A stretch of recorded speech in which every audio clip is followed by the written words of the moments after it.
आम्ही देखील यावेळेस मी सरकारमध्ये प्रतिनिधी या नात्याने महिलांचं सक्षमीकरणावर जास्त भर देण्याचा प्रयत्न केला आणि त्याच्यातच लाडकी बहीण योजना पुढे आली, त्याच्यातच इतर काही योजना पुढे त्या ठिकाणी आणल्या आणि त्याच्यातून एक चांगलं समाजामध्ये वातावरण तयार झालं।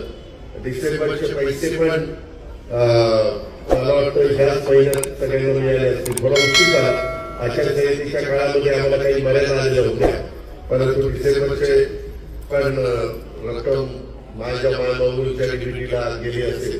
आता जानेवारीपासून बाकीच्याही रकमा ह्या वेळच्या वेळेला देण्याच्या बद्दलची जबाबदारी सुदैवाने राज्याचे मुख्यमंत्री देवेंद्र फडणवीस आणि या एकनाथ शिंदे सगळ्यांनी माझ्यावर टाकलेले, कारण अर्थ विभाग, महिला बाल विकास निधी देतो, मग महिला बाल विकास आमच्या महिलांच्या पर्यंत त्या रकमा पोहोचवतो। समाजात सध्या एक वेगळ्या प्रकारची चर्चा चालू आहे, काही जर या योजना बंदच करणार, याच्यात काहीतरी आता वेगळंच करणार। मी माझ्या मायबाबूंना सांगतो ही योजना गरिबांच्या करता, ज्यांचं उत्पन्न महिन्याचं 20,000 रुपयाच्या आत आहे, साधारण 2.5 लाख रुपये वर्षाला उत्पन्न 2.5 लाखाच्या आत आहे, त्यांच्या महिलांच्या करता।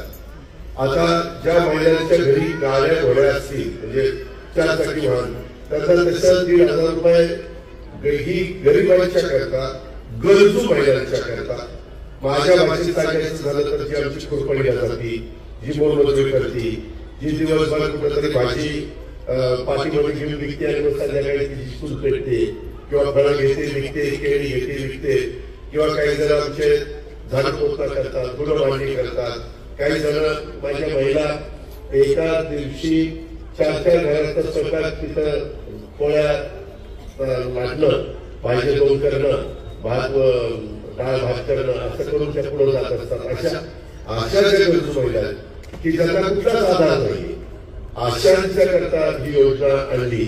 मधल्या काळामध्ये आमच्याकडे वेळ मर्यादित होता आणि त्याच्यामुळं काही विरोधक याचा बंद करणारे, ह्याचा काहीतरी करणारे काही करणार नाही। मी स्वतः अर्थमंत्री म्हणून तुम्हाला सांगतो ही योजना तुमची चालू राहणार, तशा प्रकारचा शब्द महायुतीच्या सरकारने निवडणुकीमध्ये दिलेला आहे। त्याच्यामुळे तुम्ही अजिबात काळजी करू नका। त्याबद्दलची विनंती मी माझ्या सगळ्या लाडक्या बहिणींना आणि माझ्या मायबाबूंना देखील करतो।